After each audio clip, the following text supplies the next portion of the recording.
Hello friends, I am Nisha from Nisa's kitchen. Welcome to our channel. ഇന്ന് ഞാൻ ചോറിന് വളരെ എളുപ്പത്തിൽ ഉണ്ടാക്കാൻ പറ്റുന്ന ഒരു ഒഴിച്ചുകറിയുടെ റെസിപ്പി ആയിട്ടാണ് വന്നിരിക്കുന്നത്. തക്കാളിക്ക ഉണക്കച്ചെമ്മീൻ കറി. വളരെ പെട്ടെന്ന് ഉണ്ടാക്കാൻ പറ്റുന്ന ഒരു കറിയാണ് ഇത്. റെസിപ്പി ട്രൈ ചെയ്ത് നോക്കിയിട്ട് ഇഷ്ടമായിട്ടുണ്ടെങ്കിൽ മറക്കാതെ ചാനൽ സബ്സ്ക്രൈബ് ചെയ്യുക. ഇതിലേക്ക് ആവശ്യമായ ഇൻഗ്രീഡിയൻസ് എന്തൊക്കെയാണെന്ന് നോക്കാം. ഞാനിവിടെ 5 ടേബിൾ സ്പൂൺ ഉണക്കച്ചെമ്മീൻ എടുത്തിട്ടുണ്ട്. ഉണക്കച്ചെമ്മീൻ ഒന്ന് ഡ്രൈ റോസ്റ്റ് ചെയ്ത ശേഷം ഇതിൻ്റെ വാലും തലയൊക്കെ ഒന്ന് കളഞ്ഞ് വൃത്തിയാക്കിയെടുക്കുക. തക്കാളി 3 എണ്ണം മീഡിയം സൈസിലുള്ളത് നന്നായിട്ട് വാഷ് ചെയ്ത ശേഷം ചെറുതായിട്ട് കട്ട് ചെയ്തെടുക്കുക. പച്ചമുളക് 2-3 എണ്ണം. മഞ്ഞൾപ്പൊടി 1/2 ടീസ്പൂൺ. അരപ്പിന് ആവശ്യമായ ഇൻഗ്രീഡിയൻസ്: തേങ്ങ ചുരണ്ടിയെടുത്തത് 1/2 മുറി, കാന്താരി മുളക് 12 എണ്ണം. കാന്താരി ഇല്ലെന്നുണ്ടെങ്കിൽ അരപ്പിലേക്ക് 2-3 പച്ചമുളക് ചേർത്താൽ മതി. ഉലുവ 5-6 എണ്ണം. ഉലുവ കൂടി പോകരുത്, കയ്പ്പ് വരും. മഞ്ഞൾപ്പൊടി 2 വലിയ നുള്ള്. നല്ല ജീരകം 1/4 ടീസ്പൂൺ. കറിവേപ്പില 3-4 ഇതൾ. താളിക്കാൻ ആവശ്യമായ ഇൻഗ്രീഡിയൻസ്: കടുക് 1 ടീസ്പൂൺ, ചെറിയ ഉള്ളി അരിഞ്ഞത് 6 എണ്ണം, ഉണക്കമുളക് 2 എണ്ണം, കറിവേപ്പില 3 തണ്ട്, വെളിച്ചെണ്ണ ആവശ്യത്തിന്, ഉപ്പ് ആവശ്യത്തിന്. ഇനി പ്രിപ്പറേഷൻ നോക്കാം. ആദ്യമായിട്ട് നമുക്ക് അരപ്പ് തയ്യാറാക്കാം. അതിനായിട്ട് ഞാനിവിടെ 1/2 മുറി തേങ്ങ ചുരണ്ടി എടുത്ത് വെച്ചിട്ടുണ്ട്.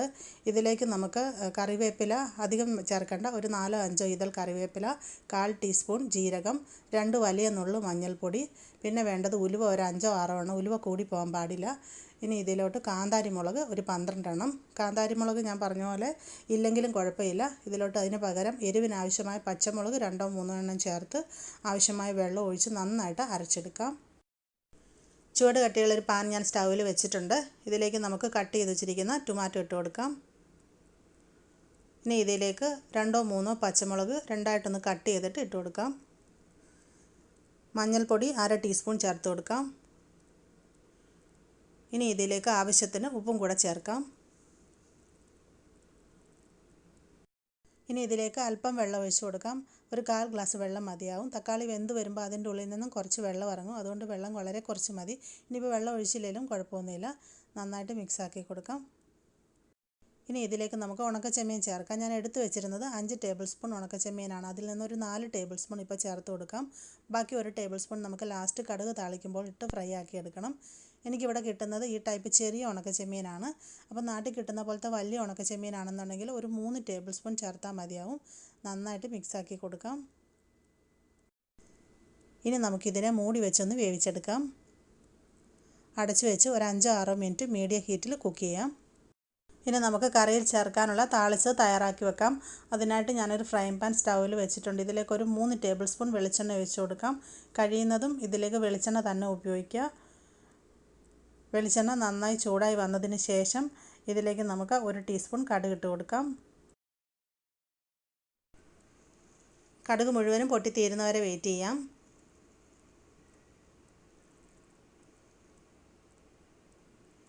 ഇനി ഇതിലേക്ക് അരിഞ്ഞു വെച്ചിരിക്കുന്ന ചെറിയ ഉള്ളി ചേർക്കാം.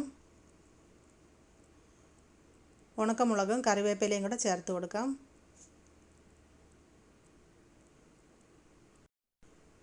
ഇനി നമുക്കിതിനെ ഒന്ന് വഴറ്റിയെടുക്കാം. ഇതൊന്ന് സോഫ്റ്റ് ആയതിനു ശേഷം ഇതിലേക്ക് നമുക്ക് 1 ടേബിൾ സ്പൂൺ ഉണക്കച്ചെമ്മീൻ കൂടെ ചേർക്കണം.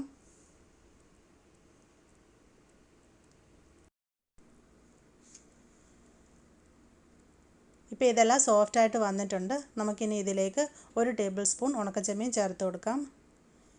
ഇനി ഇതെല്ലാം നമുക്ക് വീണ്ടും നന്നായിട്ടൊന്ന് മൊരിയിച്ചെടുക്കാം. ഇടവിട്ട് മിക്സ് ചെയ്ത് കൊടുത്തുകൊണ്ടിരിക്കുക. ഇപ്പോൾ ഇതെല്ലാം നന്നായിട്ട് മൊരിഞ്ഞ് വന്നിട്ടുണ്ട്. ഇത് നമുക്ക് അവസാനം കറിയിലേക്ക് ചേർത്ത് കൊടുക്കാനുള്ളതാണ്. ഇപ്പം നമുക്കിതിനെ സ്റ്റൗവിൽ നിന്ന് വാങ്ങി മാറ്റി വെച്ചിരിക്കാം. ഇപ്പോൾ ഒരു 5-6 മിനിറ്റ് കഴിഞ്ഞിട്ടുണ്ട്. അടപ്പ് മാറ്റാം. ഇപ്പോൾ ടൊമാറ്റോ എല്ലാം നന്നായിട്ട് വെന്തുടഞ്ഞ് വന്നിട്ടുണ്ട്. മിക്സ് ചെയ്ത് കൊടുക്കാം. ഇപ്പോൾ ഇതിൻ്റെ ഉള്ളിൽ അധികം വെള്ളമൊന്നുമില്ല. വെള്ളമൊക്കെ വറ്റി വന്നിട്ടുണ്ട്. ഇനി നമുക്കിത് ലോ ഹീറ്റിലേക്ക് മാറ്റാം. ഞാനിപ്പോൾ തീ കുറച്ച് വെച്ചിട്ടുണ്ട്. ഇനി ഇതിലോട്ട് നമ്മൾ തയ്യാറാക്കി വെച്ചിരിക്കുന്ന അരപ്പ് ചേർത്ത് കൊടുക്കാം. തേങ്ങ ഇതുപോലെ നല്ല മയത്തിൽ അരച്ചെടുക്കുക.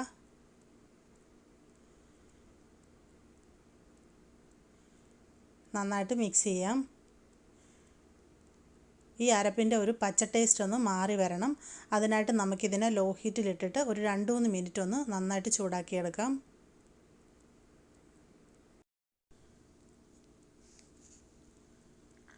ഇപ്പോൾ 2-3 മിനിറ്റ് കഴിഞ്ഞിട്ടുണ്ട്. ഇപ്പം നമ്മുടെ അരപ്പിൻ്റെ റോ ടേസ്റ്റൊക്കെ മാറി വന്നിട്ടുണ്ട്. ഇനി നമുക്കിതിലോട്ട് വെള്ളം ചേർത്ത് കൊടുക്കാം. നമ്മൾ തേങ്ങ അരച്ചെടുത്ത മിക്സിയുടെ ജാറിലേക്ക് ഒരു 1.25 ഗ്ലാസ് വെള്ളം ഒഴിച്ചിട്ട് ആ വെള്ളമാണ് ഞാൻ ചേർത്ത് കൊടുത്തത്. മിക്സ് ചെയ്യാം.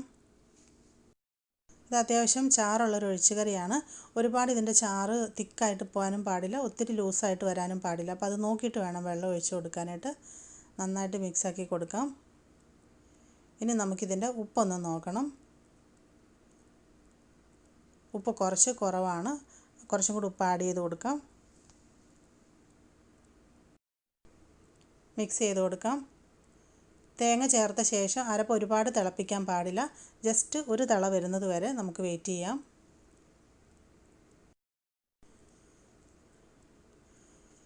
ഇപ്പം നമ്മുടെ കറി തിളയ്ക്കാനായിട്ട് തുടങ്ങിയിട്ടുണ്ട്. മിക്സ് ചെയ്യാം. ഇനി നമുക്ക് ഇതിലോട്ട് തയ്യാറാക്കി വെച്ചിരിക്കുന്ന താളിച്ചത് ചേർത്ത് കൊടുക്കാം. കടുക് താളിക്കുന്നത് കഴിയുന്നതും നമ്മൾ വെളിച്ചെണ്ണയിൽ തന്നെ ചെയ്യുക. അതാകുമ്പോൾ ഒരു പ്രത്യേക ഒരു ടേസ്റ്റാണ്, ഒരു സ്മെല്ലും ടേസ്റ്റും ഒക്കെയാണ്. ഇനി ഇത് മിക്സാക്കി കൊടുക്കാം. അപ്പം നമ്മുടെ ഉണക്കച്ചെമ്മീൻ തക്കാളിക്കറി ഇവിടെ റെഡി ആയി കഴിഞ്ഞു. നമുക്കിനി സ്റ്റൗ ഓഫ് ചെയ്യാം. ഇതിനെ സെർവിങ് ഡിഷിലേക്ക് മാറ്റാം. നമ്മുടെ തക്കാളിക്ക ഉണക്കച്ചെമ്മീൻ കറി ഇവിടെ സെർവിങ്ങിനായിട്ട് റെഡി ആയിട്ടുണ്ട്. ചോറിനൊപ്പം കഴിക്കാനായിട്ട് വളരെ ടേസ്റ്റുള്ളൊരു കറിയാണ്. ഇത് ഉണ്ടാക്കാനായിട്ട് വളരെ എളുപ്പമാണ്. അപ്പോൾ എല്ലാവരും ട്രൈ ചെയ്ത് നോക്കുക. ഇഷ്ടമായിട്ടുണ്ടെങ്കിൽ വീഡിയോയുടെ ലിങ്ക് നിങ്ങളുടെ ഫ്രണ്ട്സിനും കൂടെ ഷെയർ ചെയ്ത് കൊടുക്കണം. നമ്മുടെ ചാനലിനെ പറ്റിയുള്ള എല്ലാ അഭിപ്രായങ്ങളും നിർദ്ദേശങ്ങളും കമൻറ്റ് ബോക്സിൽ എഴുതി അറിയിക്കാൻ മറക്കരുത്. അതുപോലെ ചാനൽ ആദ്യമായിട്ട് കാണുന്ന എല്ലാ കൂട്ടുകാരും സബ്സ്ക്രൈബ് ചെയ്യുക, സപ്പോർട്ട് ചെയ്യുക. താങ്ക്